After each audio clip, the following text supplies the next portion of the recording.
The Chennai shopping mall శ్రావణ సంబరం KG sale nakshi jewellery Mela flat 50% of.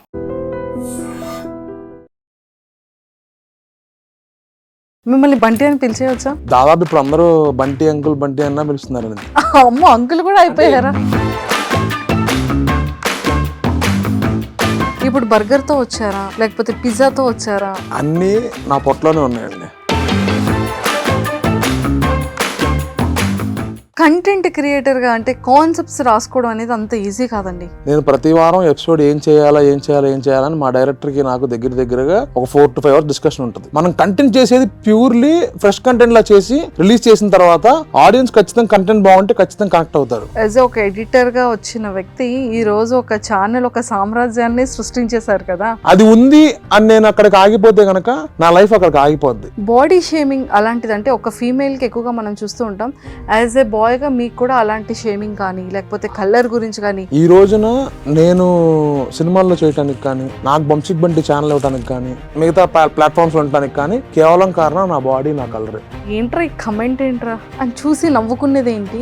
ఇంత ఎదవలు ఉన్నారా ఇంకా మన సొసైటీలో అని అనిపించే ఒక కమెంట్ ఏంటి? ఒకటి bearer love series, web series చేసి అది ప్యూర్లీ లవ్ ఓరియంటెడ్ ఉంటుంది అనమాట. దాంతో ఒకళ్ళు కామెంట్ చేశారు, నీకెందుకురా లవ్ స్టోరీ, నీకు అవసరమా, ఏదో ఫుడ్ వీడియోలు లేకపోతే గాలిబే వీడియోలు చూసుకోవచ్చు కదా అనేది. అంటే అవతల పర్సన్ అనే మనిషి నేను నల్లగా లావుగా ఉన్నాను, నేను ఒక మనిషిని అని అతను గుర్తించలేకపోయాడు. పక్కనాడు ఎదుగుతున్నాడు, వాడి మీద కుళ్ళుకోవటం ఉంటే ఖచ్చితంగా మనిషి ఎదగలేడు. ప్రతి ఒక్క ఆర్టిస్ట్ అయ్యే ముందు స్టార్టింగ్ స్టేజ్లో కొన్ని భయాలు ఉంటాయి. నేను అంతమంది ఆఫీసులో ఆడిషన్కి వెళ్ళిన ప్రతి ఒక్కళ్ళు ఏం చెప్పేవాళ్ళంటే ఎక్స్పీరియన్స్ ఉందా అని అడిగేవాళ్ళు. అసలు ఎందుకు ఎక్స్పీరియన్స్, ఎవరైనా ఇదే కదా, ఒక కొత్త వాళ్ళకి అవకాశం అయిపోతే వాడు ఎప్పుడు స్టార్ అవుతాడు, వాడు ఎప్పుడు అవుతాడు.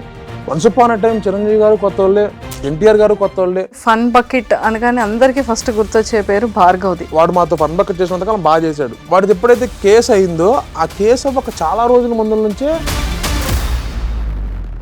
మనం చేసే పనుల్ని బట్టే మన లైఫ్ మనకి ఉంటది అని. బెహ్రా ప్రసాద్ రోజు రీసెంట్గా చూసుకుంటే మంచి రైటర్, మంచి ఆర్టిస్ట్, ఇవన్నిటికన్నా వాడు మంచి మనిషి. కష్టం విలువ మాకు ఎంత బాగా తెలుసో మాకంటే ఎక్కువ వాడికి బాగా తెలుసు. ఆ ఇష్యూ వాడిని కాంట్రవర్షియల్గా పెట్టిన ఇష్యూ తప్ప వాడు అలా చేసే మనిషి కాదు. మీరు ఫుడ్ ఏం తింటారు? I eat a lot of biryani. తింటే పొట్టొస్తుందండి. మొన్నే అమ్మా మీ అన్నయ్య గారు పని మీద గోవాకని వెళ్ళాడు. అయ్యో అల్లాడిపోతున్నాడమ్మా, మామూలు ప్రాణం కాదమ్మా. Why did your last relationship end? I never started that bitch. Hi అండి, ఎలా ఉన్నారు ఫణి గారు? బాగున్నాను. సూపర్, మీరు ఆల్వేస్ బాగుంటారండి. కానీ ఇప్పుడు బర్గర్తో వచ్చారా లేకపోతే పిజ్జాతో వచ్చారా లేకపోతే కొత్తగా పెట్టే షాప్స్ కోసం మాకు కూడా ఐడియాస్ ఇవ్వడానికి వచ్చారా? అన్నీ నా పొట్టలోనే ఉన్నాయండి. అన్ని పొట్లో ఉన్నాయి, ఏదో ఒకటి ఇవ్వరా ప్లీజ్? పొట్టలో తీసి అమ్మటం ఇవ్వలేం కదండి. మీకు కావాలంటే నెక్స్ట్ నా బంసిక్ బంటి యూట్యూబ్ ఛానల్ వస్తుంది, చూసుకోండి. ఎస్ నిజంగానే అంటే రియల్ లైఫ్లో మనం బేసిక్గా అవన్నీ టాపిక్స్ని మన ప్రతి ఒక్క ఇంట్లోనో, ఆఫీస్లోనో, లేకపోతే మన ఫ్రెండ్స్తోనో, ట్రావెల్ చేస్తూనో మనం మాట్లాడుతూనే ఉంటాం కదా, మనం లేచే దగ్గర నుంచి పడుకునేంత వరకు. బట్ ఆ ఐడియాస్ అన్నీ కూడా ఎలా వచ్చేసాయి, అది ఎలా ఎపిసోడ్స్ చేయాలనిపించింది? యాక్చువల్లీ ఆ ఐడియా థాట్ అనేది మా ఆర్గనైజేషన్ తమాడా మీడియా వాళ్ళదాను, మా డైరెక్టర్ది అనమాట. వాళ్ళిద్దరూ అవి సెలెక్ట్ చేసి అవి నువ్వు చేస్తే బాగుంటుందని నాకు ఇచ్చారు. ఇంకా మా డైరెక్టర్ ఏం చేశాడు, దాన్ని ఒక స్క్రిప్ట్ బేస్డ్ చేస్తే కదా కరెక్ట్ అవ్వరని చెప్పేసి ఒక నార్మల్ పర్సన్, ఇప్పుడు జనరల్గా ఎవరు వచ్చిన షాప్కి ఏమడుగుతారో అలానే రాసి దాన్ని కంటెంట్ క్రియేట్ చేశాడు. కంటెంట్ క్రియేషన్ అంటే గుర్తొచ్చింది, మిమ్మల్ని బంటి అని పిలిచేయచ్చా? దాదాపు ఇప్పుడు అందరూ బంటి అంకుల్ బంటి అన్న పిలుస్తున్నారు అనేది. అమ్మో, అంకుల్ కూడా అంటే ఎక్కువ శాతం ఆ వీడియోస్ చిన్నపిల్లలు చూడటం వల్ల ఏమైపోయిందనంటే వాళ్ళకి అంకుల్ అలవాటు అయిపోయింది. కొంచెం కుర్రోళ్ళు చూస్తే అన్న అని పిలుస్తున్నారు అలా. మరి పిజ్జాస్, బర్గర్స్, చాక్లెట్స్ ఇలాంటివన్నీ మంచిగా మాకు ఎమ్మిగా పెడుతూ ఉంటే మరి పిల్లలు ఎక్కువగా మరి లైక్ చేస్తారు. మరి ఆ వీడియోస్ మీదే వెళ్తున్నప్పుడు ఆ వీడియోస్ మీదే కనెక్ట్ అవుతున్నారు కాబట్టి ఆ వీడియోస్ మీద చేశాను. ఇంకోటి నేను చేసే ప్రతిదీ సిరీస్ కానీ, షార్ట్ సిరీస్లు కానీ ఏదైనా సరే మా తమాడా వాళ్ళు నాకేం చెప్పారంటే, నువ్వు ఏం చేసినా సరే బాయ్ నెక్స్ట్ డోర్ క్యారెక్టర్ అంటే ఇప్పుడు అది ఎవరన్నా చూస్తే ఒరే ఇది నాకు కూడా జరిగింది కదా అన్నట్టు ఉండేటట్టు చేయమన్నారు. చూసారు కదా, ఇప్పుడు నేను ఫస్ట్ స్టార్టింగ్ ఏం చెప్పాను, మన ప్రతి ఒక్క ఇంట్లో కానీ ఎక్కడైనా లేచే దగ్గర నుంచి పడుకునేంత వరకు రెగ్యులర్ గా జరిగే రెగ్యులర్ జరిగే ఉంటాయి. ఖచ్చితంగా టీ షాప్ ఉంటుంది, టీ షాప్కి వెళ్తాము, ఫ్రూట్ మార్కెట్కి వెళ్తాము, వాటి మీద ఎక్కువ ఉంటాయి అన్నమాట. వంట చేయడం వచ్చా? వచ్చండి. అమ్మోయ్, ఏం చేస్తుంటారు? నేను వెజ్ బాగా వండుతాను, నాన్ వెజ్ కన్నా కూడా వెజ్ బాగా వండుతా. అదేంటి అలా? నేను ఎక్కువ వెజ్ తింటాను, నాన్ వెజ్ అంతగా తినరు, వెజ్ తింటా ఎక్కువ. జీరో సైజ్ ఏంటండి? జీరో సైజ్ గురించి కూడా చేస్తారు. బేసికల్లీ ప్రతి ఒక్కరికి లావు ఉన్నవాడికి చాలా కష్టాలు ఉంటాయి. ఆ కష్టాలు ఎవరు వ్యక్తపరచుకోరు, నేను వ్యక్తపరుద్దామని అలా చేశాను అనమాట, అంతే. సీరియస్లీ చాలా చాలా చాలా బాగుంది. థ్యాంక్స్ అండి. కంటెంట్ క్రియేటర్ అసలు దాని గురించి మనం మాట్లాడుకోవాలంటే ఫేమస్ చాలా తొందరగా అయిపోవచ్చు. ఇప్పుడు ఇన్స్టాగ్రామ్ ఉన్న ప్రతి ఒక్కడికి ఒక 10,000 ఫాలోవర్స్ ఉన్నారంటే వాడు ఒక ఇన్ఫ్లుయెన్సర్, ఒక సెలబ్రిటీను, ఫేమస్. అవును. వాడికి 20 వీడియోలు 1 మినిట్ సెల్ఫ్గా తీసుకున్నా కూడా ఒక్కటి ట్రోల్ అయినా కూడా ఒకటి ట్రెండ్ అయినా సరే వాడు సెలబ్రిటీ అయిపోతాడు. నెక్స్ట్ డే మీడియాలో అన్నిట్లో కూర్చుంటాడు. ఇది ఇప్పుడు నవ్వే డేస్లో జరుగుతుంది. బట్ బిఫోర్ కోవిడ్ ఈ తమడా కానీ లేకపోతే సమ్ లైక్ కాల్ ఇన్ఫినిటా ఇలాంటి ఎంతోమంది ఆర్టిస్టులకి చాలా వరకు లైఫ్ ఇచ్చింది. అవును. ఆర్టిస్టులు కాస్త కంటెంట్ రైటర్స్ కాస్త డైరెక్టర్స్ అయ్యారు, డైరెక్టర్స్ కాస్త యాక్టర్స్ అయ్యారు, ఆ యాక్టర్స్ కాస్త ఇప్పుడు హీరోస్ అయ్యి ఇండివిజువల్గా ఫిలిమ్స్లో బిగ్ సెలబ్రిటీస్ కూడా అవ్వడం మనం చూస్తూనే ఉన్నాం. మీరు కూడా ఫిలిం కూడా చేస్తారు చక్కగా కదా. సో యాజ్ ఏ కంటెంట్ క్రియేటర్గా, ఒక యాక్టర్గా, అంటే వాళ్ళ లైఫ్ జర్నీ ఎలా ఉంటుంది? మీ లైఫ్ ఎక్కడ స్టార్ట్ అయ్యింది, ఇప్పుడు ఎంతవరకు వెళ్ళింది? యాక్చువల్లీ అసలు నేను యాక్టర్ అవుదామనే రాలేదు. ఫస్ట్ థింగ్, నేను ఎడిటర్ అవుదామని వచ్చా. నేను హైదరాబాద్ ఎడిటింగ్ కోర్స్ చేస్తున్నాను, ఎన్టీవీలో జాబ్ వచ్చింది నాకు. జాబ్ వచ్చే టైంలో మన committee role choreographer JD master ఉన్నారు కదా, అతను నా బెస్ట్ ఫ్రెండ్ అనమాట ఫ్రమ్ మై చైల్డ్హుడ్ ఆన్వర్డ్స్. అతను డీలో చేస్తున్నాడు. నేను అప్పుడు అడిగా, నేను ఏమన్నా చేస్తానంటే అతను హర్ష అన్నవరపు అనే అతన్ని పరిచయం చేస్తే అతను యాక్టర్ అవుతావని అతనే నాకు యాక్టింగ్ నేర్పించి ఫస్ట్ ఫన్ బకెట్ సిరీస్ లో పెట్టి నన్ను ఒక యాక్టర్ చేశాడు. దాని తర్వాత బంచిక్ బంటికి తమాడాకు వచ్చిన తర్వాత సాయి అనే డైరెక్టర్ని ఇచ్చారు మాకు, సాయి తేజ అని. అతను నన్ను ఫుల్ఫిల్ క్యారెక్టర్ ఆర్టిస్ట్ గా మార్చాడు. నువ్వు ఓన్లీ కామెడీ అనే కాదు, నువ్వు ఏ క్యారెక్టర్ అయినా చేయగలవు. నన్ను ట్రైన్ చేసుకుంటూ ఇప్పుడు మీ ముందు నాకు కూర్చున్నాను అనమాట. సో కంటెంట్ క్రియేటర్గా అంటే కాన్సెప్ట్స్ రాసుకోవడం అనేది అంత ఈజీ కాదండి కదా. అవునండి, చాలా పెద్ద టాస్క్. నేను ప్రతి వారం ఎపిసోడ్ ఏం చేయాలని మా డైరెక్టర్కి నాకు దగ్గరగా ఒక 4 to 5 hours డిస్కషన్ ఉంటుంది. రకరకాల ఐడియాస్ త్రో చేస్తూ ఉంటాం. ఏంటి వీడియో చేసిన తర్వాత వ్యూస్ వెళ్తుందా వెళ్ళకపోతే ఏంటి పరిస్థితి, వాళ్ళు ఏం కనెక్ట్ అవుతారు అనేది ఎవరైనా జడ్జ్ చేయలేం. మనం కంటెంట్ చేసేది ప్యూర్లీ ఫ్రెష్ కంటెంట్ లా చేసి రిలీజ్ చేసిన తర్వాత ఆడియన్స్ ఖచ్చితంగా కంటెంట్ బాగుంటే ఖచ్చితంగా కనెక్ట్ అవుతారు. నా ఛానల్ వరకు వచ్చేసరికి ఏంటి, నాకు మా డైరెక్టరు, మా Banchik Bunty team, at the same time మా తమాడా సపోర్ట్ ఉండబట్టి నాకు కొంచెం ఈజీ యాక్సెస్ అయిపోయింది. ఇప్పుడు నేను చేసేవన్నీ ఎక్స్టీరియర్ షూట్సే. అవును, లైక్ ప్రతిదీ మనం న్యాచురల్ లొకేషన్లో నేను షూట్ చేస్తూ ఉంటాను. దాన్ని సెట్ వేసుకుని దాన్ని షూట్ చేసే అంత బడ్జెట్లు మనకు యూట్యూబ్లో ఉండవు. అండ్ సేమ్ టైం మా వాళ్ళు ఇచ్చినా కూడా నేను తీసుకోను.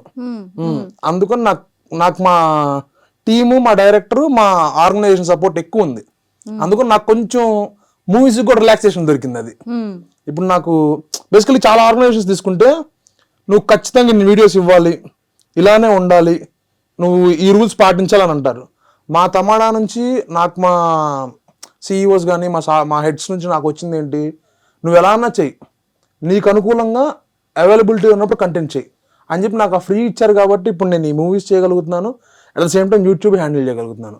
రెండు హ్యాండ్లింగ్ అనేది ఎవరి వల్ల కాదు. నిజంగా అండి, చాలా పెద్ద టాస్క్ అది. మీరు అన్నట్టు మార్నింగ్ లేస్తే కంటెంట్ ఏం చేయాలి, ఫ్రెష్ కంటెంట్ ఉండాలి, జనాలకి ఏది కనెక్ట్ అవుతుంది, అసలు ఆ వీడియో అయిన తర్వాత ఎడిటింగ్ స్ట్రాటజీ ఎలా ఉండాలి, థంబ్నెయిల్ టెక్స్ట్ ఎలా పెట్టాలి, అండ్ ఎలాంటి కాస్ట్యూమ్ వేసుకోవాలి, ఎలా లాగ్ అవ్వకుండా షార్ట్ అండ్ స్వీట్గా ఎలా చేసుకోవాలి, ఇదంతా టెన్షన్ నాకు ఉండదు అనమాట. ఎందుకు అని అంటే ఎడిటింగ్కి ఆర్గనైజేషన్ తరపు నుంచి వాళ్ళే టేక్ కేర్ తీసుకుంటారు. అంటే నా ఛానల్కి ఒకరిని పెడతారు, ఒక హ్యాండ్ ఓవర్ లాగా వాళ్ళే ఫుల్ఫిల్ ఫాలో చేసుకుంటారు. కంటెంట్ ఎలా రాస్తున్నాం ఏంటి అనేది మా డైరెక్టర్ దగ్గర నుంచి వాళ్ళే తీసుకుంటారు. కంటెంట్ బాగుందో లేదో నన్ను అడుగుతారు, బాగుంటే బాగుంది, ఇలా కరెక్షన్స్. అంటే నాకు మా ఆర్గనైజేషన్ నాకు టీంలో ఫామ్ చేసింది కాబట్టి నాకు అది పెద్ద టాస్క్ అనిపించలే. సొంతంగా చేసుకుని నేనే కంటెంట్ రాసుకోవటం, నేనే యాక్ట్ చేయటం, నేనే ఎడిటింగ్ చేసుకోవటం అయితే కనుక నాకు కొంచెం టెన్షన్ అయ్యేది, ఈజీ యాక్స్ అయి ఉండేది కాదు. అవును. సో యాజ్ ఒక ఎడిటర్గా వచ్చిన వ్యక్తి ఈ రోజు ఒక ఛానల్, ఒక సామ్రాజ్యాన్ని సృష్టించేశారు కదా. అవును. సో యాక్టర్ అవ్వాలి అని కూడా అనుకోలేదు, అలాంటిది ఒక మంచి యాక్టర్ అయ్యారు, జనాల్లో ఇంత ఫేమ్ ని సంపాదించుకున్నారు. సో నేను ఎలా ఇంకా ఫేమ్ అనిపిస్తుంది? సంపాదించుకోలేదని నాకు ఫీల్. అయ్యయ్యో, ఏంటండి ఒక వ్యక్తికి 8.5 lakh సబ్స్క్రైబర్స్ అనేది అంత ఈజీ థింగ్ కాదు. అవును, ఈజీ థింగ్ కాదు కానీ బట్ నా పర్స్పెక్టివ్ మిమ్మల్ని 8.5 మంది 8.5 lakh పీపుల్ మిమ్మల్ని చూస్తున్నారు, సారీ మిమ్మల్ని ఫాలో అవుతున్నారు. నాకు అది ఇంకొంచెం ఇంకా నెక్స్ట్ స్టాండర్డ్కి వెళ్ళాలనేది మిమ్మల్ని చూడడం మిలియన్స్ లో చూస్తున్నారు, బట్ అది కాదు గోల్ అనేది. ఇంకా రీచ్ అవ్వాలనేది నా టార్గెట్. ఇంకా ఉంది, అది ఉంది అని నేను అక్కడికి ఆగిపోతే కనుక నా లైఫ్ అక్కడికి ఆగిపోద్ది. నేను ఎప్పటికప్పుడు కొత్త కంటెంట్ చేస్తూ ఉండాలి, ఎప్పటికప్పుడు వాళ్ళని ఎంటర్టైన్ చేస్తూ ఉంటేనే వాళ్ళని ఎంకరేజ్ చేస్తూ ఉంటారు, వాళ్ళ కంటెంట్ నచ్చుకుంటూ ఉంటారు. లేదా ఎవరిదైనా సరే నాకు ఇది చాలు అని అనుకుని అక్కడ ఆపేస్తే ఇంకెక్కడితోనే ఉంటుంది. ఇప్పుడు నాకు 8.5 lakh ఉన్నా సరే నాకు అది సరిపోవట్లా. దాన్ని ఇంకా తీసుకెళ్ళాలి, నేను ఇంకా జనాల్లోకి వెళ్ళాలి, నేను ఇంకా ఎక్కువ సినిమాలు చేయాలి నా కాన్సెప్ట్. అందుకని రోజు ఏ కంటెంట్ చేయాలి, ఎలాంటివి చేయాలి ఆ ఆలోచన ఎక్కువ ఉంటుంది నాకు. అండ్ ఎవరైనా సరే ఖచ్చితంగా మనం చేసేటప్పుడు, యాక్టింగ్ చేసేటప్పుడు, లేకపోతే అందరూ మనకి పాజిటివ్ రెస్పాన్స్ ఇవ్వాలని ఉండదు. అవును కదా. బాడీ షేమింగ్ అలాంటిది అంటే ఒక ఫీమేల్కి ఎక్కువగా మనం చూస్తూ ఉంటాం. యాజ్ ఏ బాయ్గా మీకు కూడా అలాంటి షేమింగ్ కానీ, లేకపోతే కలర్ గురించి కానీ ఇలా ఎవరైనా కమెంట్స్ చేయడం కానీ ఇలాంటివి ఫేస్ చేశారు? నాకు అలాంటి కమెంట్స్ చాలా మంది చేశారు, నేను చూసి నవ్వుకుంటూ ఉంటా. ఎందుకు అనంటే ఈ రోజున నేను సినిమాల్లో చేయటానికి కానీ, నాకు బంసిక్ బంటి ఛానల్ ఇవ్వడానికి కానీ, నేను మిగతా ప్లాట్ఫామ్స్లో ఉండటానికి కానీ కేవలం కారణం నా బాడీ, నా కలరే. నా యాక్టింగ్తో పాటు ఈ 2 ప్లస్ అయినాయి, ఈ 2 కొత్తగా ఉన్నాయి కాబట్టే నాకు అవి వస్తున్నాయి. అంటే ఏ మనిషి అన్నా కష్టపడేది 5,000 నోట్లోకి వెళ్ళటం కోసమే. నేను ఈ 5,000 నోట్లోకి వెళ్ళటం కోసం నాకు ఇది సహకరించింది. ఇంకోటి, నేను ఈ బాడీతో నేను పరిగెడతాను, డ్యాన్స్ చేస్తాను, నేను జంపింగ్స్ చేస్తాను. ఏది నాకు ఈ బాడీ వాళ్ళు ఇబ్బంది అవ్వలేదు కదా. అలాంటప్పుడు వాళ్ళు బాడీ షేమింగ్ చేస్తే ఏంటి, చేయకపోతే ఏంటి? నాకైతే నా బాడీ నాకు భయంకరమైన ప్లస్. భయంకరమైన ప్లస్. నన్ను చాలా మంది సన్నబడమన్నా కూడా, డాక్టర్స్ అయితే సన్నబడమన్నా కూడా నేను సన్నబడలా. బికాజ్ నేను హెల్దీగానే ఉన్నా. నేను హెల్దీగా లేకపోతే అప్పుడు నేను సన్నబడాలనుకుంటారు, కానీ హెల్దీగా ఉన్నప్పుడు సన్నబడి ఇంకేం ఉపయోగం అని నేనేం ఆలోచిస్తానంటే, యూత్లో ఉన్నప్పుడే మనం ఏమన్నా చేయగలం, ఏమన్నా తినగలం. ఆబ్వియస్లీ కొంత వయసు వచ్చిన తర్వాత డైటింగ్ అంటారు, తినలేము. అందుకని నేను ఇప్పుడు ఏమున్నా సరే నాకు అనిపించింది నేను చేస్తాను, నాకు అనిపించింది నేను తినేస్తాను. ఏంట్రా ఈ కమెంట్ ఏంట్రా అని చూసి నవ్వుకునేది ఏంటి? అరే ఎంత ఎదవలు ఉన్నారా ఇంకా మన సొసైటీలో అని అనిపించే ఒక కమెంట్ ఏంటి? నేను కంటెంట్స్ చేస్తూ ఉంటాను. ఒకటి bearer and love series, web series చేస్తే అది ప్యూర్లీ లవ్ ఓరియంటెడ్ ఉంటుంది అనమాట. దానికి ఏమైపోయింది, అది ఎక్స్పెక్టెడ్, అది కొత్తగా చేస్తున్నాం, కనెక్ట్ అవుతారో లేదా అన్న భయంతోనే చేసాం. బేసికల్లీ ఎవరైనా సరే కనెక్ట్ అవ్వకపోతే సిరీస్ మధ్యలో ఆపేయండి అని అంటారు. అది కనెక్ట్ అవ్వాలా, ఫస్ట్ వీడియో నుంచి వ్యూస్ తక్కువ వచ్చినా అయినా సరే మా ఫాల్గున్ సారు ఆఫ్ మాత్రం నువ్వు చెయ్యి, ఏదైనా సరే కంప్లీటేషన్ ఉండాలి మనకి, వ్యూస్ గురించి పట్టించుకోమాకని చెప్పి ఆయన అది కంప్లీట్ చేయించాడు. దాంతో ఒకళ్ళు కామెంట్ చేశారు, నీకెందుకురా లవ్ స్టోరీ, నీకు అవసరమా, ఏదో ఫుడ్ వీడియోలో లేకపోతే గాలిపే వీడియోలు చూసుకోవచ్చు కదా అనేది. జనరల్ కంటెంట్ అనేది ఎలా ఉంటుంది ఏంటి అనేది ఎవరు చెప్పలేరు. అంటే ఆ లవ్ స్టోరీలు ఎందుకురా అన్న వర్డ్ ఎందుకు వచ్చింది అంటే, నువ్వు నల్లగా లావుగా ఉన్నావు కదా, అంటే నల్లగా లావుకున్న వ్యక్తులకి కూడా ఒక ఎమోషన్, తర్వాత ఒక ప్రేమ, హ్యూమన్ ఇవన్నీ ఉంటాయి కదా. అంటే అవతల పర్సన్ అనే మనిషి నేను నల్లగా లావుగా ఉన్నాను, నేను ఒక మనిషిని అని అతను గుర్తించలేకపోయాడు. అతని పొజిషన్ అలా ఉంది. ఇంకా మేబీ అతను హ్యూమన్ కాదేమో, హ్యూమన్ అయ్యే వాళ్ళు అయితే అలా ఆలోచించారు. నేనేం నమ్ముతానంటే మనకి ఏది రాసి పెట్టిందో అదే జరిగింది. ఆఫ్ కోర్స్ చాలా మంది లావుగా ఉంటారు, చాలా మంది పొట్టిగా ఉంటారు, చాలా మంది సన్నగా ఉంటారు. అలా అని వాళ్ళు ఏమంటారు, అలా అని వాళ్ళు ఏం సాధించలేరని కాదు. ఇప్పుడు చదువుకోలేని వాళ్ళు చాలా మంది, ఎంతమంది పెద్ద పెద్ద స్టార్స్ అయి ఉన్నారు, పెద్ద పెద్ద బిజినెస్ మ్యాగ్నెట్స్ అయి ఉన్నారు. కరెక్ట్. చాలా మంది ఏమంటారు, ఈ మన జనరేషన్ లో చూసుకుంటే చదువుకుంటేనే లైఫ్, చదువు లేకపోతే లైఫ్, నువ్వు స్లిమ్గా ఉండాలి, నువ్వు బాడీ ఫిట్గా ఉండాలి, లేకపోతే లేవు అని. బాడీ ఫిట్గా లేని వాళ్ళకి పెళ్ళిళ్ళు అవ్వట్లేదా, కాపురం చేయట్లేదా, పిల్లలు పెట్టట్లేదా, వాళ్ళు ఉద్యోగాలకు బతకట్లేదా? ఒక్కొక్కటి మైండ్ సెట్ ఒక రకంగా ఉంటుంది. అందరినీ మనం పట్టించుకుంటూ వెళ్తే మనమే కుంగిపోతూ ఉంటాం. ఆఫ్ కోర్స్ వాళ్ళు తీసుకోవాలి, మనకు నచ్చింది మనం తీసుకోవాలి. అవి కూడా ఒక స్ట్రాంగ్ పిల్లర్స్ గా మనల్ని నిల్చోబెడతాయి అవును కదా, అది వాస్తవం. అది మనకి ఆ టైంకి చిన్న సాడ్ ఫీలింగ్ అంటే ఒక చిన్న బాధ అనిపిస్తుంది, అరే ఏంటి నాకు అసలు అలాంటిది కూడా నేను ఓపెన్ చెప్తాను, నాకు అసలు అలాంటిది కూడా ఉండదు. సో కానీ అలాంటివే మనకి ఒక మంచి స్ట్రాంగ్నెస్ ఇస్తుంది, నన్ను బూస్టింగ్. ఎవరైనా నువ్వు లావుగా ఉన్నావు అని అంటే నేను ఒకటే అంట, నేను లావుగా ఉన్నాను, నాలా నువ్వు డాన్స్ చేయగలవా? నీతో పాటు నేను పరిగెత్తలేకపోవచ్చు, నాలా నువ్వు బాడీ గ్రేస్తో నువ్వు చేయగలవా? చేయలేవు. మరి ఎంత లావు నేను డాన్స్ చేస్తున్నాగా, వాళ్ళలా పరిగెత్తలేకపోవచ్చు కానీ పరిగెత్తగలను, నేను ఎంతో కొంతవరకు పరిగెత్తగలను కదా. ఎప్పుడైనా బాడీ షేమింగ్ అనేది నేనేం చెప్తాను, నా పాలసీ ఏంటంటే, మనం ఒకరిని ఏలు పెట్టి చూపిస్తున్నామంటే యువతల 4 ఏళ్ళు మనం చూపిస్తూ ఉంటాయి. అంటే మనం ఒకరిని ఒకరితో పాయింట్ చేస్తున్నాం కానీ యువతలో 4 పాయింట్ చేస్తూ ఉంటారు. అది గుర్తించుకుంటే ఎవరు పాయింట్ చేయరు. సూపర్. సో ఫణి గారు, మరి ఈ విషయానికి ఇప్పుడు నేను ఒకటి అడుగుతున్నాను, మరి అదైతే మాత్రం మరి జెన్యున్ గా చెప్పాలి. మరి అడగను, చెప్పేస్తారు. చెప్పేస్తాను. మరి అది లేదు అది కాదు అని అనకూడదు. అలాంటిది ఓకే. సో ఎన్ని లవ్ స్టోరీస్ ఉన్నాయి మనకి? అసలు మనకి ఏమి లేవండి. నేను అందుకే అడిగా, జెన్యున్ గా చెప్పాలి అని. నేను సీరియస్ గా చెప్తున్నాను, నాకు ఇంతవరకు ఏ లవ్ స్టోరీ లేదు. అదేంటది, వన్ సైడ్ లవ్ కూడా లేదా? వన్ సైడ్ లవ్ కూడా లేదు అంటే, వన్ సైడ్ లవ్ అంటే నేను బేసికల్లీ నేను అమ్మాయిల్ని చూస్తూ ఉంటాను. ఎవరికైనా అబ్బాయి అన్న తర్వాత అమ్మాయి నచ్చుకొని ఉండదు, అది సృష్టి కార్యం అనమాట. నాకు నచ్చుతారు, ఓకే బాగున్నారు కదా, ఆహా ఈ అమ్మాయి బాగుందిరా అనుకుని వదిలేయటం ఇంకంతే. తర్వాత ఆ అమ్మాయి వెనకాల పడాలి అలాంటిది ఎప్పుడు నాకు ఎప్పుడు కూడా ఒక ప్రపోజల్ చేయాలి, ఒక లవ్, ఇది అమ్మాయి నచ్చింది, మ్యారేజ్ ప్రపోజల్ అలా ఎప్పుడు అనిపించలేదా మీకు? నాకు ఎప్పుడు అనిపించలే. అంటే అది అనిపించడం కూడా ఒక కారణం ఉంది. ఏంటి? నాకు ఒక ఇన్ఫీరియారిటీ కాంప్లెక్స్ ఉందన్నమాట. నేను ఏ మనిషిని దూరం చేసుకోవాలని ఇష్టపడను. నాకు చాలా మంది నాకు తొందరగా క్లోజ్ అవుతూ ఉంటారు, నాతో ఫ్రెండ్లీగా మూవ్ అవుతూ ఉంటారు అందరూ. పొరపాటు నా అమ్మాయి నచ్చినప్పుడు నేను ఆ అమ్మాయికి నేను ఇలా ప్రేమిస్తున్నా అని చెప్తే ఆ అమ్మాయి నన్ను ఏమైనా అంటదేమో, అంటే ఇండస్ట్రీకి రాకముందులు ఇది, ఆ అమ్మాయి నన్ను ఏమైనా అంటదేమో, ఎందుకు మనకంత అదేదో ఫ్రెండ్లీగా బాగున్నాం కదా అని నేను ఎక్కువ ఎవరిని ట్రై చేయలేదు. అట్ ద సేమ్ టైం నాకు బిఫోర్ ఇండస్ట్రీ నేనంతా సరదాగా ఫ్రెండ్స్తో ఉండటం, ఎంజాయ్ చేయటం, బయటికి వెళ్ళటం, తినటం, మళ్ళీ ఇంటికి వెళ్ళిపోవటం, తాగడం, అది కూడా చెప్పాలి కదా. అరే తాగటం అనేది లేదండి. వన్స్ అపాన్ ఎ టైం ఉండేది, ఇప్పుడు అదేం లేదు.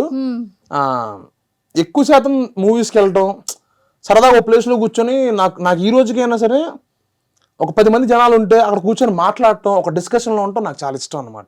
ఇఫ్ ఇన్ కేస్ ఎవరైనా ఒక అమ్మాయి ప్రపోజల్ చేస్తే వచ్చింది అనుకుందాం, చేస్తారు కదా ప్రపోజల్, మీకు ఇప్పటివరకు ఏ ప్రపోజల్స్ రాలేదా? ప్రపోజల్స్ వచ్చినాయి, నేను కాదనలేదు. బట్ కాకపోతే ఎలా వాళ్ళందరూ చిన్నపిల్లలు, ఇన్స్టాలో మెసేజ్లు, అలా మెచ్యూరిటీ ఏజ్ కాదు. ఏమని పెడుతుంటారు? మీరంటే నాకు ఇష్టం అండి, నేను మిమ్మల్ని ప్రేమిస్తున్నానండి. అది వాళ్ళకి తెలియని వయసు. ఎవరికైనా సరే ఇప్పుడు వన్స్ అపాన్ అ టైం నేనున్నాను, చిరంజీవి గారికి కూడా మెసేజ్ పెట్టాను. నేను చిరంజీవి గారు వీరాభిమాని అనమాట. సార్ నేను చిరంజీవి గారిని ఒక ఫంక్షన్లో చూసా. అంటే ఇలా పక్కన నిలబడ్డాడు ఆయన పక్కన నిలబడినప్పుడు నేను ఆయనతో ఫోటో కూడా దిగలేకపోయా. అలా చూస్తూ, అలా బ్లాంక్ ఫేస్తో అలా చూస్తూ ఉన్నా. మా చిరంజీవి గారిని ఇంత దగ్గర చూశాను, అదే నాకు ఏమంటారు ఒక పెద్ద వరంలా అనిపించింది అప్పుడు. కానీ బయటకు వచ్చినప్పుడు నేను అనుకున్నా, లేదు ఫోటో దిగపోవటం మంచిదైంది, చిరంజీవి గారితో నేను స్క్రీన్ షేర్ చేసుకోవాలని నా కోరిక ఉంది. ఆ కోరిక రోజు నేను ఖచ్చితంగా ఫోటో దిగుతాను. చూసారా, మనలో కాన్ఫిడెంట్ లెవెల్స్ అనేది ఎప్పటికీ అలా ఉంటే నిజంగా మనం పరిగెట్టగలం ఆ సక్సెస్ కోసం. నేను ఒకటే నమ్ముతా, ఏ మనిషి కన్నా ఓర్పు ఎక్కువ ఉంటే వాడు అనుకున్నది బాగా సాధిస్తాడు. అరే ఏంట్రా ఇది ఎలా అవుతుంది అని డిసప్పాయింట్ అవ్వటం, పక్కనోడు ఎదుగుతున్నాడు వాడి మీద కుళ్ళుకోవటం ఉంటే ఖచ్చితంగా మనిషి ఎదగలేడు. అంతే. ఫస్ట్ ఆఫ్ ఆల్ మన మైండ్, మన హార్ట్ పాజిటివ్గా ఉంటే మన ఆలోచనలన్నీ పాజిటివ్గానే వస్తాయి. మనం వాడి గురించి చెడుగా ఆలోచించాం, మన మైండ్ మొత్తం చెడుగానే ఉంటుంది. సో ఇప్పుడు మీకు ఇది ఎలా ఉంటుంది అంటే, యాజ్ ఎ యాక్టర్గా మీరు ఒక సంస్థలో వర్క్ చేస్తున్నట్టే కదా, యాజ్ ఎ ఎంప్లాయీగా కదా. అంటే యూట్యూబ్ నుంచి, అంటే మీది ఓన్ పర్సనల్ ఛానల్ అయినా ఎవ్రీథింగ్ టేకింగ్ వాళ్ళే కదా, యూట్యూబ్ నుండి షేర్ ఛానల్ కాదు వాళ్ళదే. వాళ్ళదే. సో షేర్ ఉంటుందా యూట్యూబ్ నుంచి, లేదంటే సాలరీ ఉంటుందా? నాకు 2 ఇస్తారండి. ఓ, అంటే మంత్లీ ఒక అది నేను చెప్పలేను. అంటే పెట్టుకోవచ్చా? అంత నేనేం చెప్పలేండి. నేను ఒకటైతే నేను ఒకటైతే కాన్ఫిడెంట్గా చెప్తానండి, మ్మ్. నేను once upon time fun bucket చేశాను. అంటే నేను కొంచెం నాకు పేరు వచ్చింది ఫస్ట్ ఫన్ బకెట్ నుంచి. మ్మ్. మ్మ్. దాని తర్వాత బంచిక్ బంటి అనే ఛానల్ హ్యాండ్ ఓవర్ చేసుకున్నాను. ఈ బంచిక్ బంటి అనే ఛానల్ బంచిక్ బబ్లూ అనమాట. బబ్లూ నుంచి నాకు హ్యాండ్ ఓవర్ చేశారు వాళ్ళు. మ్మ్. హ్యాండ్ ఓవర్ చేసిన దగ్గర నుంచి నేనే చేసుకుంటున్నాను. నేను నాకు ఏ రోజు కష్టం రానివ్వకుండా చూసుకున్నారు మా టమాటా వాళ్ళు. సూపర్. నాకు ఫర్ సపోజ్ నాకు ఈ మంత్ అమౌంట్ తక్కువ వచ్చింది అనుకోండి, అడ్వాన్స్ శాలరీ అడిగితే నాకు ఏ రోజు కష్టం రాకుండా ఈ రోజు నన్ను చూసుకుంటే ఉన్నారు. అంటే నేను ఫన్ బకెట్ నుంచి కొంచెం నెక్స్ట్ పొజిషన్కి నెక్స్ట్ స్టాండర్డ్కి వెళ్ళడానికి నాకు బంచిక్ బండి బాగా ఉపయోగపడింది, అవసరం పడింది. వాళ్ళు నన్ను అలా చేశారు. నా మెయింటెనెన్స్ది కానీ ఏదైనా సరే వాళ్ళే నన్ను, లేదు నువ్వు ఇలా ఉంటే కష్టం, నువ్వు మారాలి, చిన్న చిన్నవి చేసుకుంటే ఉపయోగం ఉండదని వాళ్ళే చెప్పి నాకు కేర్ తీసుకొని వాళ్ళే చేశారు. నిజంగా అలాంటి సంస్థ ఎప్పటికైనా సరే సక్సెస్ రేటింగ్ లో ఉంటుంది. అవును. నేనైతే నేను రేపటి రోజున పెద్ద ఆర్టిస్ట్ అయిపోయినా, నేను ఫుల్ బిజీ ఆర్టిస్ట్ అయిపోయినా ఖచ్చితంగా నా బంచిక్ బంటి ఛానల్లో ఒక వీడియో అయినా పెడతాను ఖచ్చితంగా. అది మాత్రం వదలను. ఎందుకంటే ఫన్ బకెట్ నుంచే వచ్చా కానీ బట్ టర్నింగ్ ఇస్తే లైఫ్ నిలబెట్టింది. నాకు ఒక పేరుని, ఒక పొజిషన్ని తెచ్చింది అయితే బంచిక్ బంటి అని నేను బాగా నమ్ముతాను. సూపర్. దట్స్ బికాస్ ఆఫ్ మా Rahul sir, Saideep sir and మా ఫాల్గున్ సార్. వాళ్ళకి ఎప్పటికీ నేను రుణపడి ఉండాల్సింది. సూపర్ అండి, ఎక్సలెంట్. అండ్ చాలా మంది అంటే ఫన్ బకెట్ అనగానే అందరికీ ఫస్ట్ గుర్తొచ్చే పేరు భార్గవ్ది. అది అయిపోయింది, వాడికి శిక్ష పడింది. అంటే ఎప్పుడైనా మీకు అనిపిస్తుందా మిస్సింగ్, అరే వీడు తెలుసో అంటే తెలుసో తెలియక అనే కాన్సెప్ట్ కన్నా కూడా మేము ఫన్ బకెట్ చేసే రోజుల నుంచి కూడా వాడు మాతో ఫన్ బకెట్ చేసినంతకాలం బాగా చేశాడు. వాడిది ఎప్పుడైతే కేసు అయిందో ఆ కేసు ఒక చాలా రోజుల ముందు నుంచే వాడు ఫన్ బకెట్ నుంచి వెళ్ళిపోయాడు. వాడు ఫన్ బకెట్ నుంచి వెళ్ళిపోయిన తర్వాత ఫస్ట్ నుంచి కూడా ఫన్ బకెట్ వ్యవహారం చేసేవాళ్ళం. నేను, మహేష్ ఎట్ట, రాయేష్ అన్న, త్రిశూల్, భరత్, భార్గవ్ గాడు. భార్గవ్ వెళ్ళిపోయిన తర్వాత మేము ఆరుగురం కంటిన్యూ చేసాం. ఎవరూ ఆపల. ఫన్ బకెట్ ఆగిపోయేంతరకు అందరం చేస్తూనే ఉన్నాం దాంతో. భార్గవ్ వెళ్ళిపోయిన తర్వాత ఓకే ఒక ఆర్టిస్ట్ వెళ్ళిపోయాడు, అలానే రామ్ పటాసు, హరా శ్రీనివాసన్ ఇంకో 2 యాక్టర్స్ యాడ్ అయ్యారు దాంతో. అలానే కంటిన్యూ చేస్తూ వచ్చాం. తర్వాత 2 ఏళ్ళకో 3 ఏళ్ళకో అంతా అయిపోయిన తర్వాత వాడికి కేసు వచ్చిందని సంగతి తెలిసింది. కేసు అయిందని సంగతి, వాడికి కేసు అయిందని సంగతి నాకు తెలియలే. మాకు ఎవరికి, మన యాంకర్ శివ పోస్ట్ చూసి మాకు తెలిసింది ఓకే కేసు అయిందంట అని. ఏంటా అని కనుక్కుంటే ఇది చేశాడు. వాడు నిజం చెప్తున్నాడో బయట వాడు నిజం చెప్తున్నాడో మాకు ఎవరికి తెలియదు, జనరలైజ్. ఎందుకంటే వాడు చెప్తే వాడి వైపు మాట్లాడతాడు. కానీ ఒక్కటి ఏంటి అంటే ఎంత కలిసి ఉన్నా కూడా ఒక చిన్న మిస్టేక్ వల్ల ఇంకా కంప్లీట్గా లైఫే పోయింది కదా. లైఫ్ పోవడం, మనుషులు దూరం అయిపోవడం, ఇంకా అన్నీ జరుగుతుంటాయి. ఇంకా అది ఎవరేం చేయదు. అంటే నేను అదే అంటాను, మనం చేసే పనుల్ని బట్టే మన లైఫ్ మనకి ఉంటుంది అని. అలాగే బెహ్రా ప్రసాద్ బ్రోది రీసెంట్గా చూసుకుంటే నేను వాడి విషయం అయితే నేను పక్కా చెప్తా. ప్రసాద్ బెహ్రా నాకు ఫ్రెండే, మంచి పొజిషన్లో ఉన్నాడు. కానీ తను ఎంత హార్డ్ వర్క్ చేసి తన రైటింగ్ స్కిల్స్ కానీ, కరెక్ట్గా సెకండ్ ఇంటర్వ్యూ నేను చేశాను కోవిడ్ టైంలో. ఇంకా ఆ తర్వాత ఇంకా కంటిన్యూ, ఇంకా తను పర్సనల్వి లైక్ తను ఇండివిజువల్గా చేసుకునేది వదిలేసి కంప్లీట్గా వెబ్ సిరీస్లో అండ్ ట్రెండింగ్ సిరీస్లో, ఫిలిమ్స్లో ఎక్కడ చూసినా ఇప్పుడు బెహ్రా ప్రసాద్ అసలు డేట్స్ కానీ టైం కానీ కూడా బ్రోక్ ఉండట్లేదు. మంచి రైటర్, మంచి ఆర్టిస్ట్, ఇవన్నిటికన్నా వాడు మంచి మనిషి. ఫస్ట్ థింగ్ వాడు మంచి మనిషి. ఎందుకనంటే కష్టం విలువ మాకు ఎంత బాగా తెలుసో మాకంటే ఎక్కువ వాడికి బాగా తెలుసు. సారీ, ప్రసాద్ బెహ్రాకి బాగా తెలుసు. ప్రసాద్ బెహ్రా గారు చాలా మరి ఇష్యూస్ వీటన్నిటి గురించి ఎప్పుడైనా డిస్కస్ చేశారు? నేనైతే 100కి 100 రూపాయలు చెప్తున్నాను, ఆ ఇష్యూ వాడిని కాంట్రవర్షియల్గా పెట్టిన ఇష్యూ తప్ప వాడు అలా చేసే మనిషి కాదు. నాకు అది బాగా తెలుసు, పర్సనల్ కూడా తెలుసు. ప్రసాద్ బెహ్రా పర్సనల్ కూడా నాకు తెలుసు కాబట్టి వాడు అలా చేసే మనిషి అయితే కాదు. మీరు అడిగారా బ్రోని? నేను తర్వాత ఏం మాట్లాడలేదు. అంటే ఒక మనిషి ఎదుగుతున్నప్పుడు వాంటెడ్లీ ఉండొచ్చు. అంటే మనకి అక్కడ కాస్ట్ తెలియదు కాబట్టి నేనేం మాట్లాడలేకపోతున్నాను. అండ్ నాకు అక్కడ జరిగిన సిచ్యువేషన్ కానీ నేను ఎవరితో డిస్కస్ చేయలేదు కాబట్టి నాకు అక్కడ తెలియదు. బట్ ప్రసాద్ బెహ్రా నాకు పర్సనల్గా తెలుసు కాబట్టి ప్రసాద్ బెహ్రా ఆ టైప్ మనిషి అయితే కాదు.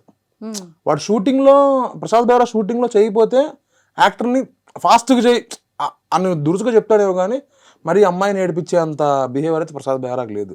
మీది రెస్టారెంట్ బకాసురా రెస్టారెంట్, అది డిఫరెంట్గా ఉంది. ఏంటండి బకాసురా అనగానే అని తినే వ్యక్తిని ఏంట్రా బకాసుడిలా తింటున్నావు అని అంటుంటారు. అవును. కదా, కానీ బకాసుర రెస్టారెంట్ అని అలా పెట్టడానికి సినిమా అదే ఉంటుందండి. సినిమా ఏంటంటే ఒకడికి ఒక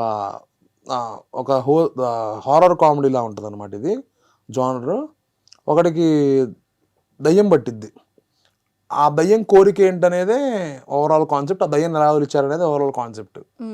సినిమా ప్యూర్లీ కామెడీ బేస్డ్ ఉంటుంది. ఒక జానర్కి సంబంధించిన మూవీ కాదు ఇది.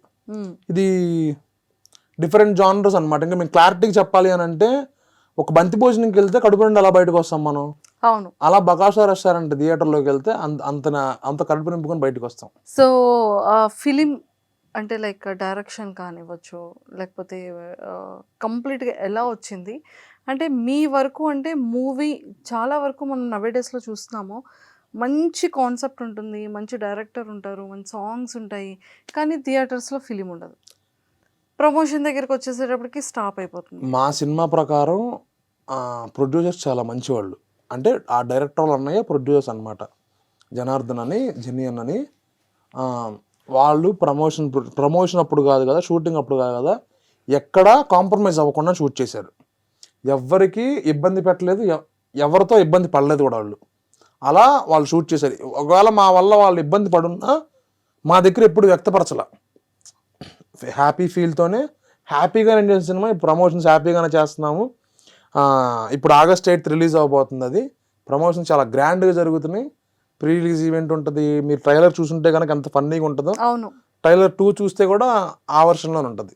సో మొత్తానికైతే చాలా ఫన్ ఎంటర్టైన్మెంట్ ఫిల్మ్ అనుకోవచ్చా? Fully loaded entertainment. Fully loaded. దీంతో ఫన్ ఉంటుంది, ఎమోషన్ ఉంటుంది, థ్రిల్లర్, హారర్ ఉంటుంది, థ్రిల్లింగ్ ఉంటుంది, కమర్షియల్ ఆస్పెక్ట్ ఉంటుంది. All mixed fruit juice. నేను క్లారిటీగా చెప్పాలి అని అంటే, మీకు కమెడియన్ ప్రవీణ్ అన్న ఐడియా ఉంది? కొత్త బంగారు లోకం ప్రవీణ్ అన్న. ప్రవీణ్ అన్ని మనం ఎంతో ఒక రకంగా చూసుంటాం, కానీ ఈ సినిమాలో డైరెక్టర్ గారు ఆ జానర్ నుంచి తీసుకొచ్చి బయటికి వేరే విధంగా చేశారు. ప్రవీణ్ అన్న చూసిన ప్రతి ఒక్కళ్ళు ఏమనుకుంటారంటే, అరే నా లైఫ్ ఇలా అయితే బాగుండ్రా అన్న పాయింటే ఉంటుంది. అంత మంచి ఆర్టిస్ట్ ప్రవీణ్ అన్న. అసలు ఏ సినిమాలో కనపడిన పర్ఫార్మెన్స్ ఈ సినిమాలో ఉంటుంది అని నేను బాగా నమ్ముతున్నాను. దీంతో ఓన్లీ ప్రవీణ్ అన్న కామెడీయే కాదు, ఎమోషన్ కానీ, సీరియస్ కానీ, ఏదైనా చేయాలి. అసలు అన్ని నవరసాలు పండించారు ప్రవీణ్ అన్న అయితే కనుక. సో ఫణి గారు, అంటే ప్రతి ఒక్క ఆర్టిస్ట్ అయ్యే ముందు స్టార్టింగ్ స్టేజ్లో కొన్ని భయాలు ఉంటాయి. అవును. స్క్రీన్ మీద ఎలా ఉంటుంది, మనం మేకప్ వేసుకోవాలా, అసలు వితౌట్ మేకప్ అయితే ఎలా ఉంటాం, వితౌట్ మేకప్ కాకుండా ఎలా ఉంటాం, కొంచెం లెన్స్లో మనం బయట ఉన్నదానికి లోపల కొంచెం కెమెరా లెన్స్కి ఇంకా ఎక్కువగా కనబడుతూ ఉంటాం అనే ఫీలింగ్ ఉంటుంది కదా. అవును. నేను ఎలా ఉంటాను అనేది భయం నాకు లేదు, కానీ నేను చేసిన దానికి జనాలు నవ్వుతారా నవ్వరా అనే భయం చాలా ఉండేది నాకు స్టార్టింగ్లో. ఎందుకు అని అంటే, ఆబ్వియస్లీ మన ఫ్రెష్ కమ్మరు, మనకు అవకాశం ఇవ్వటమే గొప్ప విషయం అని నేను ఫీల్ అవుతూ ఉంటాను. ఈరోజు ఏదో కొంచెం ఒక మోస్తరు పొజిషన్లో ఉన్నాను, నాకు కొన్ని మినిమం అంటే బేసిక్ అవకాశాలన్నా, ఏ ఆఫీస్కి వెళ్ళి అడగకపోయినా బేసిక్ అవకాశాలన్నా వస్తున్నాయి కాబట్టి నాకు ఓకే. స్టార్టింగ్ స్టేజ్లో నాకు ఎలా ఉండేది, నేను ఒక సినిమా చేస్తున్నాను, నేను ఫస్ట్ ఒక సినిమా చేశాను, ఒక్కడితో మొదలైందని ఒక సినిమా. నేను అంతమంది ఆఫీసులో ఆడిషన్కి వెళ్ళిన ప్రతిసారి ప్రతి ఒక్కళ్ళు ఏం చెప్పేవాళ్ళంటే, ఎక్స్పీరియన్స్ ఉందా అని అడిగేవాళ్ళు. ఆ మాట విని విని విని నాకే కోపం వచ్చింది ఒకనొక టైంకి. ఎక్స్పీరియన్స్ ఏంటి, నేను ఆల్రెడీ యూట్యూబ్లో చేస్తున్నా కదా, చిన్న కెమెరా అని పెద్ద కెమెరా అని ఏదైనా నేను చేసేది యాక్టింగే కదా, ఎందుకు ఎక్స్పీరియన్స్ అంటే, ఎవరికి ఆడిషన్ ఇచ్చినా నువ్వు ఆడిషన్ బాగా చేసావమ్మా, నీకు ఎక్స్పీరియన్స్ లేక నేను క్యారెక్టర్ ఇవ్వట్లేదమ్మా అన్న మాటలు అన్నారు అప్పుడు స్టార్టింగ్లో. తర్వాత ఏం చేశాను, ఇంకో ఆడిషన్కి వెళ్ళినప్పుడు నేను డైరెక్ట్ ఎక్స్పీరియన్స్ మీదే ఇచ్చాను అనమాట. లైవ్ నా ఫ్రస్ట్రేషన్ మొత్తం దాని ముందులో ఇచ్చాను. అసలు ఎందుకు ఎక్స్పీరియన్స్, ఎవరైనా ఇదే కదా, ఒక కొత్త వాళ్ళకి అవకాశం అయిపోతే వాడు ఎప్పుడు స్టార్ అవుతాడు, వాడు ఎప్పుడు అవుతాడు. Once upon a time Chiranjeevi గారు కొత్త వాళ్ళే, ఎన్టీఆర్ గారు కొత్త వాళ్ళే, ఎవరైనా ఒక అవకాశం ఇవ్వాలి కదా అని ఆ టైప్లో నేను ఒక ఆడిషన్ ఇచ్చాను. ఆడిషన్ ఇస్తే ఆ డైరెక్టర్ నచ్చి ఒక చిన్న సీన్ ఇచ్చారు నాకు, 1 day క్యారెక్టర్ ఇచ్చారు అనమాట. దాంతో ధనరాజ్ అన్న, చిత్రం సీన్ అన్న, మన మ్యూజిక్ డైరెక్టర్ బోలే, ఇంకొంతమంది ప్యాడింగ్ ఆర్టిస్టులు ఉన్నారు. నా మీద ఫ్రేమ్ పెట్టి చుట్టూరు ఒక 100 మంది జనాలు. చిన్నప్పుడు మీరు చూసుంటే కనుక జెమినీలో బయోస్కోప్ అని అంత పెద్ద లెన్స్ పెట్టి చూశారు. యాక్షన్ అనగానే నేను చేయలేకపోయా. నాకు ఒక సెకండ్ భయం చివరయ్యా అనమాట. నాకు వల్లగాల. అప్పుడు డైరెక్టర్ గారు బయటికి తీసుకెళ్ళి నాకు ఒక 5 minutes రిలాక్సేషన్ ఇచ్చి గ్యాప్ ఇచ్చి ఆయన క్లారిటీ ఎక్స్ప్లెయిన్ చేశారు. ఏం భయపడ మాకు, నువ్వు బాగా చేస్తావు, ఈ చుట్టూరు జనాలు చూసి నీకు భయం చేసి ఉంటుంది. ఎక్స్పీరియన్స్ అనేది దీనికి. ఎందుకనంటే పెద్ద ఆర్టిస్టులు ఉన్నప్పుడు మనకి టేకులు ఎక్కువ పడితే వాళ్ళకి ఇబ్బంది అయ్యిద్ది, సినిమా ప్రొడక్షన్ పెరిగిపోద్దమ్మా అని ఆ క్లారిటీ ఎక్స్ప్లెయిన్ ఇచ్చిన తర్వాత ఒక 5 minutes వాటర్ తాగి రిలాక్స్ అయ్యి వచ్చి సింగిల్ షాట్లో చేశాను. సూపర్. ఇంకా దాని తర్వాత నాకు ఇది మన పర్సనల్గా ఎక్స్పీరియన్స్ చేసే ఒక ఎక్స్పీరియన్స్. అవును, నేను అంటే దాని తర్వాత నేను చాలా అనుకున్నాను, నేను వాళ్ళ ఎక్స్పీరియన్స్ అని ఆడటంలో తప్పే లేదు అని. ఎందుకు ఎక్స్పీరియన్స్ కావాలి అని వాళ్ళు అడిగారంటే, అప్పుడు మనతో పాటు ఇంకో ఆర్టిస్ట్ చేస్తూ ఉంటాడు, మనం తప్పు చేసినా సరే పాపం అన్నిసార్లు అయినా చేయాలి, మన వల్ల ఇంకో మనిషి ఇబ్బంది అవ్వకూడదు. ఇంకోటి యూట్యూబ్ వచ్చేసరికి ఏమైద్ది, చిన్న కెమెరా, చిన్న లైటింగ్, చిన్న సెటప్ ఉంటుంది. అదే సినిమా వచ్చేసరికి చాలా పెద్ద సెటప్. మనం ఎవరు ఏం తప్పు చేసినా లాస్ అయ్యేది ప్రొడ్యూసరే. అవును. కానీ ఇండస్ట్రీలో అలాంటి ప్రొడ్యూసర్లు బతికుంటేనే ఇంకా మంచి మంచి సినిమాలు వస్తూ ఉంటాయి, కొత్త ఆర్టిస్టులకి ఇంకా ఎక్కువ అవకాశాలు వస్తూ ఉంటాయి. ఒక సినిమా చేసిన ప్రొడ్యూసర్ ఇంకో సినిమా చేయాలి అని అంటే అతనికి ఆ ప్రొడక్షన్ నచ్చాలి, అతను డబ్బులు వెనక్కి తెచ్చుకోవాలన్న హోప్ అని ఉంటే ఖచ్చితంగా అయింది. నేను అందుకని ప్రొడ్యూసర్కి చాలా రెస్పెక్ట్ ఇస్తాను, డైరెక్టర్తో పాటు ప్రొడ్యూసర్కి. ఎందుకంటే ఆయన లేకపోతే ఇదంతా ఉండదు, ఇంత పెద్ద సామ్రాజ్యమే, ఇంత పెద్ద సామ్రాజ్యం. కానీ నిజంగా అందరికన్నా సక్సెస్ అయినా హ్యాపీగా ఫీల్ అవుతాడు, ఫెయిల్యూర్ అయినా ఒక్కడే ఫేస్ చేస్తారు. ఎవరు అంటే only one of the producer. ఆ ఎఫెక్ట్ అనేది అతను మాత్రమే ఉంటుంది. ఇంతమందిని నమ్మి అతని ప్యాషన్తో యాక్టింగ్ కూడా చెయ్యరు. నేను ఒక సినిమా తీసాను, పోనీ వాళ్ళ పేరు అంత పాపులారిటీ. చాలా మంది ప్రొడ్యూసర్స్ వాళ్ళ ప్యాషన్ ఎలా ఉంటుంది అంటే, వాళ్ళు సెట్లోనే ఉంటారు, వాళ్ళు చాలా జాగ్రత్త చూసుకుంటారు, రూపాయి అయినా సరే అంటే ఎక్కడ బేరం ఆడరు, చాలా జాగ్రత్త తీసుకుంటారు. ఇప్పుడు బకాసుర రెస్టారెంట్ సినిమా ప్రొడ్యూసర్స్ కానీ, నేను చేసిన కొత్తపల్లిలో ప్రొడ్యూసర్స్ కానీ, మళ్ళా వీక్షణ ఉన్న సినిమా ఆ ప్రొడ్యూసర్స్ కానీ, ఇలా నేను ఏ సినిమా చేసిన ప్రొడ్యూసర్స్ అయినా నాకు ఇంతవరకు ఏ ప్రొడ్యూసర్ దగ్గర నుంచి ఇబ్బంది రాల. చాలా మంది చెప్తూ ఉంటారు మనకి ఇంటర్వ్యూలో, ఆ ప్రొడ్యూసర్ దగ్గర నుంచి ప్రాబ్లం వచ్చింది, ఈ ప్రొడ్యూసర్ దగ్గర నుంచి ప్రాబ్లం వచ్చిందని. నాకు ఇంతవరకు ఏ ప్రొడ్యూసర్ దగ్గర నుంచి ప్రాబ్లం రాల. నేనే నమ్ముతానంటే, మనం ఒకరికి ప్రాబ్లం క్రియేట్ చేస్తున్నాం అంటే ఆబ్వియస్లీ అటు పక్క నుంచి ప్రాబ్లమే వస్తుంది. మనం ప్రాబ్లం క్రియేట్ చేయకుండా మనం వెళ్ళామా, మన పని చేసుకున్నా, మనం వచ్చామా అన్నట్టుంటే అంత హ్యాపీగా జరిగిద్దని నేను నమ్ముతాను. ఫణి గారు, ఒక పెద్ద యాక్టర్ ఉన్న తర్వాత ఏ యాక్టర్కైనా, ఒక నేమ్ ఉన్న ఆర్టిస్ట్కైనా సరే ఇనిషియల్గా ఒక రెస్పెక్ట్ వేరుంటుంది, తర్వాత వాళ్ళని ట్రీట్ చేసే విధానం వేరుంటుంది, తర్వాత సెట్స్లో వాళ్ళకి స్పెషల్ ఎంట్రీస్ కానీ ఇవన్నీ డిఫరెంట్ ఉంటాయి. ఒక చిన్న ఆర్టిస్ట్కి ఎంత టాలెంట్ ఉన్నా కూడా లుకింగ్ వైజ్ కానీ, బ్యూటీ వైజ్ కానీ ప్రతి దాంట్లో కూడా క్యాలిక్యులేషన్స్ ఉంటాయి. అది మనం లైవ్లో చాలా మందిని చూసాం. అలా మీరు అబ్జర్వ్ చేసిన థింగ్ ఏంటి అంటే, ఫేమ్లో కానివ్వచ్చు, దేవుడి దయ వల్ల నేను అలాంటి ఫేస్ అనుభవించలేదు.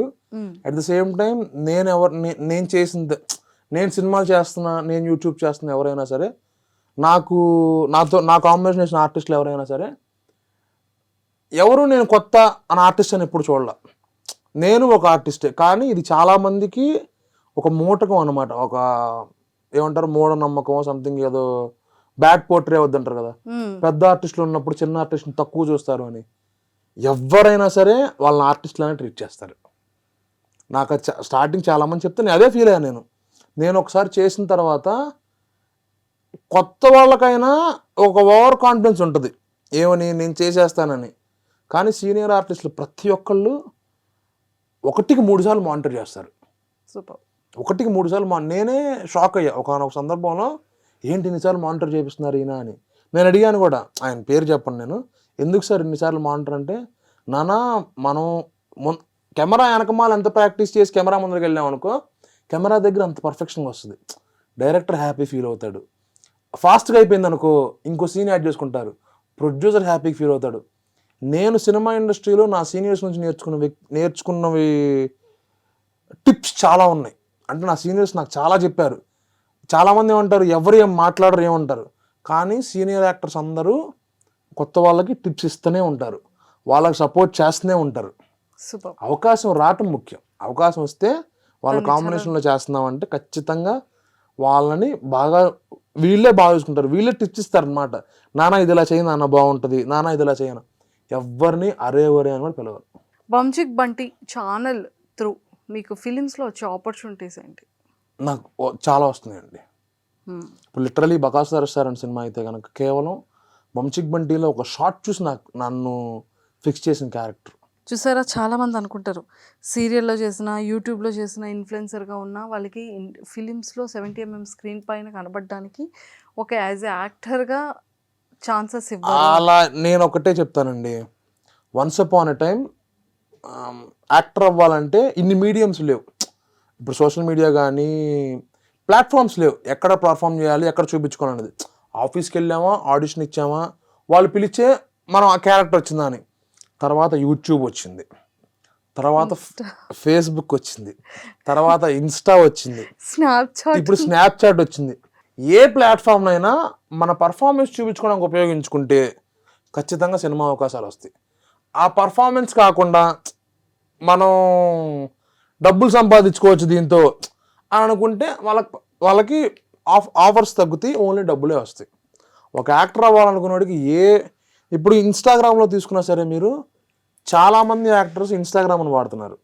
వాళ్ళు వాళ్ళ సొంత కంటెంట్స్ చేస్తూ ఉన్నారు. నేను నా వంశిక్ బంటి ఛానల్లోనే వాళ్ళని ఎత్తుక్కొని కూడా పెట్టుకున్నా.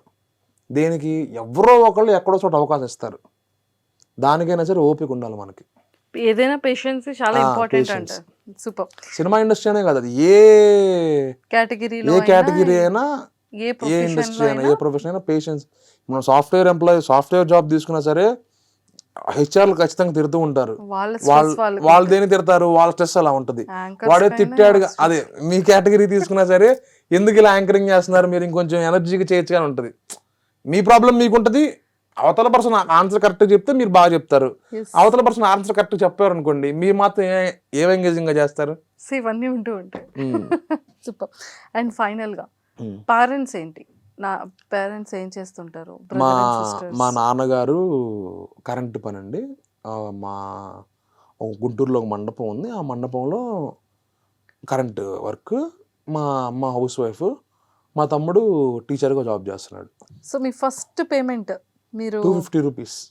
First payment 250 rupees. ఓకే, ఏం చేశారు? తెలుగు వన్ అనే దాంతో హర్ష అన్నవరపు పరిచయం అయిన తర్వాత చేశాను చూసారా, తెలుగు వన్ ఛానల్లో స్మైల్ రాజా అని స్కిట్స్ చేసాం. నువ్వు యాక్టర్ అవుతావరా, దీని నుంచి స్టార్ట్ చేద్దాం అని స్మైల్ రాజా అని ఒక చిన్న స్కిట్ చేపించాడు. దానికి హర్ష అన్నవరపు నాకు 250 రూపీస్ ఇచ్చాడు పేమెంట్. దాని తర్వాత ప్రాంక్స్ చేసేవాడిని. హర్ష అన్నవరపునే ప్రాంక్స్ చేసేవాడిని. మన ఎపిసోడ్కి 1500 రూపీస్ ఇచ్చేవాడు. ఇంకా అలా పెరుక్కుంటూ ఈరోజు నువ్వు మంచి పొజిషన్కి వచ్చాను. సినిమా ఇండస్ట్రీలో మంచి పేమెంట్ ఇస్తూ మంచి స్థాయిలో ఉన్నది. Happy life. సూపర్ అండి. సో ఫణి గారు, అంటే మంచి ఫిలిమ్స్ చేస్తున్నారు. అవును. ఎంత యాక్టర్ అయినా, ఎంత ఆర్టిస్ట్ ఉన్నా, ఎంత ఫేమ్ ఉన్నా, ఒక మంచి క్యారెక్టర్ కానీ, ఒక మంచి రోల్ కానీ ఇంకా ఎక్కడికో తీసుకెళ్లే విధంగా ఉండాలి అనేది ప్రతి ఒక్క ఆర్టిస్ట్ కోరిక అయితే ఉంటుంది. అవునండి కదా. సో అలా మీ కొన్ని డ్రీమ్స్ ఏవైతే ఉన్నాయో, అంటే నేను నెక్స్ట్ స్టెప్కి ఇలా వెళ్ళాలి, ఇలాంటి క్యారెక్టర్ నాకు, అంటే నేను ఇది చెప్తే సిల్లీగా అనుకుంటారో, వీడింత మాట్లాడాడు అనుకుంటారో కూడా తెలియదు. నేను ఇలాంటి క్యారెక్టర్ చేయాలి, ఇలాంటివే చేయాలని నేనేం ఫిక్స్ అవ్వాలా. నెక్స్ట్ ఇలాంటివి చేయాలని నేనేం ఫిక్స్ అవ్వాలా. దేవుడి దేవాల్లో వచ్చిన క్యారెక్టర్ని బాగా చేస్తున్నా, ఆ డైరెక్టర్తో మెప్పు పొందానా లేదా, అదొక్కటే చూసుకుంటాను. నేను చేసినప్పుడు అవతల నన్ను తిట్టుకుని ఉంటే చాలు. నాకు క్యారెక్టర్ ఇచ్చారు, అది 1 డే అవని, హాఫ్ డే అవని, 1 అవరే అవనివ్వండి. అక్కడ చేసినప్పుడు డైరెక్టర్ గారు బాగా చేసావరా నువ్వు అని ఒక మాట అనిపించుకొని వస్తే ఆ రోజు నైట్ హ్యాపీగా పడుకుంటాను. అండ్ అంటే ఫినాన్షియల్గా ఎప్పుడైనా స్ట్రగుల్ ఫేస్ చేశారా? అంటే ప్రతి ఒక్క లైఫ్లో ఉంటుంది అది ఖచ్చితంగా. అది మీరు అనిల్ ధీరుభాయ్ అంబానీ దగ్గరికి వెళ్ళిన వాడు ఫైనాన్షియల్ స్ట్రగుల్ ఉంటుంది ఖచ్చితంగా, పక్కా ఉంటుంది. ఫైనాన్షియల్ స్ట్రగుల్ అనేది ఎవరికైనా. ఒక ఆర్టిస్ట్ కి రిపీటెడ్ గా ఛానల్స్ లో వేసిన డ్రెస్ కనబడకూడదు. అవును కదా, ఇది ట్రూ. మీరు దేని మీద ఇన్వెస్ట్ చేసినా చేయకపోయినా యాజ్ ఏ యాక్టర్ మాత్రం మెయింటెనెన్స్ మీద చేయాలి. మాకేంటి, మీకైనా అంతే కదా, ఎవరికైనా. ఆఫ్ కోర్స్ బై యాంకర్స్ పర్లేదండి. జస్ట్ ఇప్పుడు ఈ మంత్ లో ఈ ఒక డ్రెస్సెస్, మళ్ళీ నెక్స్ట్ మంత్ లో మళ్ళీ ఇదే డ్రెస్ రిపీట్ చేసుకోవచ్చు. నాకు యాజ్ ఏ యాక్టర్స్ గా రెగ్యులర్గా కనిపించే, అంటే ఇన్స్టాగ్రామ్లో కూడా కొంతమందిని చూస్తుంటాం కదా, ఆ ఈ రోజు వేసిన డ్రెస్ మళ్ళీ ఒక నెక్స్ట్ మంత్ పెడితే అక్క లాస్ట్ మంత్ ఇదే వేసారు కదా, మళ్ళీ సేమ్ డ్రెస్. ఇన్స్టాగ్రామ్ ఇన్ఫ్లుయెన్సర్స్ కి ప్రాబ్లం లేదు కదా, బ్రాండింగ్స్ అంటున్నారు, బట్టలు వచ్చేస్తున్నాయి, ఎన్ని వచ్చేస్తున్నాయి, వాళ్ళకి చాలా సింపుల్ అయిపోయింది అది. సో మరి మీరు ఎలా ఫనీ గారు అంటే ఒక కాస్ట్యూమ్స్ కి మీకు పర్ మంత్ ఎక్స్పెన్సివ్ ఎలా అవుతుంది? నాకేం అవ్వండి ఎక్కువ అసలు. ఎక్కడ పర్చేస్ చేస్తారు మీ డ్రెస్సెస్ అన్ని? రకరకాల చోట్ల అండి. ఇప్పుడు ఒక చోటకి వెళ్తాను, నా సైజ్ దొరకకుండా గగనం ఫీల్ అవుతూ ఉంటాను నేను. పొరపాటున అది దొరికింది అనుకోండి, టక్కుని తీసుకుని వేసుకుంటాను. డబుల్ ఎక్స్ఎల్ కదా టీ షర్ట్? బ్రాండ్ని బట్టి ఉంటుంది అనమాట. అది కొన్ని డబుల్ ఎక్స్ఎల్ పడతాయి, కొన్ని ట్రిపుల్ ఎక్స్ఎల్ పడతాయి. అంటే నేను ఇంత ముందర ఎక్కువ బొమ్మలు వేసుకుంటూ మంచి ఫంకీ తిరిగేవాడిని. తర్వాత సినిమాలు చేసే ఏంటంటే మనం అఫీషియల్గా ఉండాలి, మా తమిళలో అఫీషియల్గా ఉండాలి ఎక్కువ ఫార్మల్స్, నీట్ డీసెంట్గా, లేకపోతే అసలు ఇలా ఈ జుట్టుతోనే రాను, చింపిరి చేసుకుని స్టైల్ అనుకుంటూ తిరిగి. అది స్టైల్లో కాదో నాకు తెలియదు, బట్ నాకు అలా ఇష్టం, చాలా ఫంకీగా ఉండాలి. అంటే చిన్నప్పటి నుంచి కూడా ఎక్కువ పక్క పాపిడి దూకొని అమ్మగారు నాన్నగారు చెప్పినట్టు ఉంటూ ఎక్కువ ఫార్మల్స్ వేస్తూ ఉండేవాడిని అనమాట. ఒక్కసారి హైదరాబాద్ రాగానే ఏమైందనంటే ఇప్పుడు నా రాజ్యం, మనల్ని ఎవరు ఆపేది అన్నట్టు ఆ టైప్ అయిపోయింది. ఇంకా తర్వాత కొంచెం లేదు మనం డీసెంట్గానే ఉండాలని ఇంకా డీసెంట్గా అలా ఉన్నాను. ఫేవరెట్ యాక్టర్ ఎవరు? చిరంజీవి గారు. చిరంజీవి గారు అంటే ఇష్టం. ఖచ్చితంగా సినిమా స్క్రీన్లో ఒక మంచి క్యారెక్టర్ 5 minutes ఉన్నా 5 seconds ఉన్నా అతనితో స్క్రీన్ షేర్ చేసుకోవాలని మనస్ఫూర్తిగా కోరుకుంటున్నాను. ఫనీ థ్యాంక్స్ అండి. మీరు వేసే ప్రతి స్టెప్ ఇంకా ఈ నెక్స్ట్ నుంచి మంచి సక్సెస్ అవ్వాలి అండ్ మంచిగా టాప్ అయిన తర్వాత కూడా మళ్ళీ ఇలాగే మనం ఇంటర్వ్యూ బల్లేవాళ్ళు మీరు. మంజుషా గారు మీరు ఎప్పుడు ఇంటర్వ్యూ పిలిచి నేను వస్తానండి. సో మంచి సక్సెస్ అయ్యి అండ్ మీరు సినిమా మంచి సక్సెస్ అయిపోద్దండి. సక్సెస్ అయిపోయిన తర్వాత మా టీం కూడా మీరే ఇంటర్వ్యూ చేయండి. అయ్యో తప్పకుండా, బిఫోర్ చేద్దాం ఆఫ్టర్ కూడా చేద్దాం, మీ ఇష్టం. తప్పకుండా. Thank you so much Phani garu. ఓకేనండి. అందరూ అయితే Bakasura restaurant cinema August 8th release అవబోతుంది. మీరందరూ సినిమాకి వెళ్ళి ఖచ్చితంగా చూడండి. మీరు పెట్టిన టికెట్ రేట్కి అన్యాయం అవ్వకుండా బయటకు వస్తారు. బయటకు వచ్చిన తర్వాత అమ్మయ్య మంచి సినిమా చూసామరా, మేము పెట్టిన డబ్బులు న్యాయం చేసాం అన్న ఫీల్లోనే బయటకు వస్తారు. Don't miss, watch Bakasura restaurant August 8th in theatres. So మీరు కూడా విన్నారు కదా, ఇంత స్ట్రాంగ్గా చెప్తున్నారు అండ్ మంచి మంచి ఆర్టిస్టులు ఉన్నారు. అండ్ ప్రవీణ్ గారిని అయితే చాలా కొత్తగా ఇప్పటి వరకు ఏ ఫిలింలో కూడా కనిపించని ఒక పర్ఫార్మెన్స్ అనేది ఈ ఫిలింలో కనిపిస్తుందని చాలా క్లియర్గా చెప్పారు. అండ్ అలానే అందులో అన్ని ఎమోషన్స్ కానీ కమర్షియల్ వైజ్ కానీ ఎంటర్టైన్ కానీ pure love and emotion and family ఆడియన్స్కి కనెక్ట్ అయ్యే విధంగా ఫిలిం కూడా ఉంటుందన్నారు. కాబట్టి August 8th మీరు కూడా మిస్ కాకుండా మీ నియర్ బై ఉన్న థియేటర్స్కి వెళ్ళి మూవీని సక్సెస్ చేయండి. థ్యాంక్ యూ ఫనీ గారు, ఆల్ ద వెరీ బెస్ట్.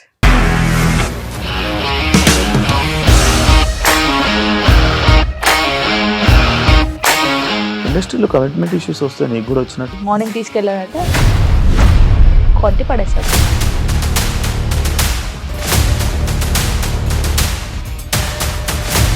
ఒక్కళ్ళు కూడా చూడలేదు ఈ సినిమా అని చెప్పడానికి కూడా చాలా ధైర్యం కావాలి. అది నిజం కదా, దాంట్లో ధైర్యం ఏంటి? ఇది నెక్స్ట్ డే ప్లేట్ మార్చేస్తే తప్పు కదా. As of now we are comfortable this అని నేను అనుకుంటున్నాను. రష్మిక గారిది మీది ఒకే ఊరంట కదా. నీకు కోపం వచ్చిందంటే బాగా తిట్టేత్తరా? తిట్టేద్దామండి. నిజంగా గేమ్ ని ఎలా చేంజ్ చేయగలిగారు? ఏపీఎస్ఎఫ్సి వాళ్ళకి 6 నెలల్లో నేను 6 లక్షలు కట్టా. బిజినెస్ చేయాలనుకుంటే it is as difficult as riding a tiger.